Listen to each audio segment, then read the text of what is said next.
Hello दोस्तों, स्वागत है आपका मेरे YouTube चैनल पर। मैं आपके लिए लेके आया हूं एक शानदार वीडियो।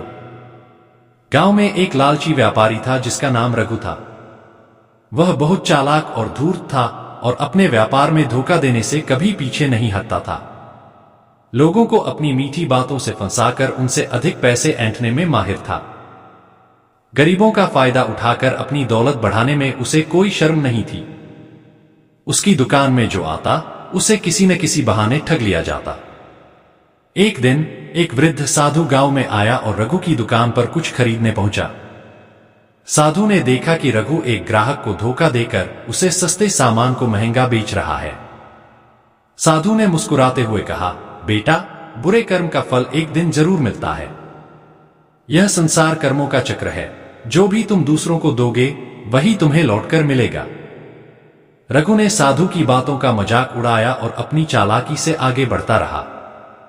धीरे धीरे उसके पास धन दौलत बढ़ती गई, लेकिन साथ ही उसका लालच भी। उसने गांव के गरीब किसानों को धोखा देकर उनके खेत अपने नाम कर लिए।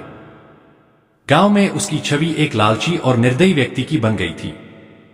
लोग उससे डरते थे, लेकिन उसे पसंद नहीं करते थे। समय बीतता गया और एक दिन रघु का व्यापार ठप पड़ने लगा।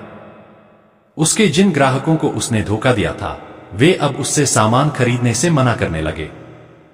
उसकी संपत्ति घटने लगी और वह कर्ज में डूबता गया। इसी बीच उसे एक गंभीर बीमारी ने घेर लिया और इलाज के लिए पैसे नहीं बचे थे। गांव में अब कोई भी उसकी मदद के लिए नहीं आया।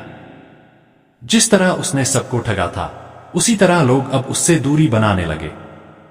रघु ने तब साधु की बातों को याद किया और समझा कि उसके बुरे कर्मों का फल उसे मिल रहा है। धीरे धीरे उसका स्वास्थ्य और संपत्ति दोनों जाती रहीं और अंत में वह तन्हाई में मर गया। रघु के पतन की शुरुआत उस दिन से हुई जब गांव के लोग उसके झूठ और धोखे से तंग आ चुके थे। उसकी दुकान पर अब कम ही लोग आते थे, क्योंकि सबको पता चल चुका था कि वह हर बार ग्राहकों को लूटता है। उसकी संपत्ति धीरे धीरे घटने लगी और कर्ज बढ़ने लगा। एक दिन जब वह अपने व्यापार को लेकर चिंतित था, तभी उसके पुराने सहयोगी मोहन ने उससे किनारा कर लिया। मोहन को पता चला था कि रघु ने उससे भी एक बड़ी धोखाधड़ी की थी, जिससे उसकी जमीन का काफी हिस्सा रघु के नाम हो गया था। रघु का स्वास्थ्य बिगड़ना। एक रात रघु को तेज बुखार हुआ। उसने इसे नजरअंदाज किया, लेकिन उसकी हालत और बिगड़ती गई। कई दिनों तक उसका बुखार नहीं उतरा। उसने गांव के वैद्य को बुलवाया, लेकिन जब वैद्य को पता चला कि यह रघु का ही घर है तो उसने बहाना बनाकर आने से मना कर दिया। गांव के अन्य लोग भी, जिन्हें उसने धोखा दिया था, उसकी बीमारी को अनदेखा करने लगे। वह जिस तरह लोगों से मुंह मोड़ता था, उसी तरह आज लोग भी उससे मुंह मोड़ने लगे थे। परिवार में दरार। रघु का परिवार भी उसकी चालाकी और लालच से तंग आ चुका था। उसकी पत्नी सुमित्रा और उसका बेटा अनुज अब उससे दूरी बनाने लगे थे। सुमित्रा ने कई बार उसे समझाया था कि धन कमाने का यह गलत तरीका एक दिन बर्बादी का कारण बनेगा, लेकिन उसने कभी उसकी बात नहीं सुनी। अनुज भी अब बड़े होने पर अपने पिता के इस व्यवहार से शर्मिंदा महसूस करने लगा था। एक दिन जब रघु की हालत और खराब हो गई तो सुमित्रा उसे शहर के बड़े अस्पताल में इलाज के लिए ले जाना चाहती थी, लेकिन घर में इतना धन नहीं बचा था, क्योंकि कर्जदारों ने उसका अधिकांश हिस्सा कब्जे में ले लिया था। उसने अपने पुराने दोस्तों से मदद मांगी, लेकिन सबने उसे ठुकरा दिया। धीरे धीरे रघु को यह समझ में आने लगा कि वह जीवन भर जो कर्म करता रहा वही उसके सामने आ रहे हैं। अंतिम क्षण और पश्चाताप। रघु ने अपने जीवन में पहली बार साधु की बातों को गंभीरता से सोचना शुरू किया। उसे याद आया कि कैसे साधु ने उसे समझाया था कि यह संसार कर्मों का चक्र है।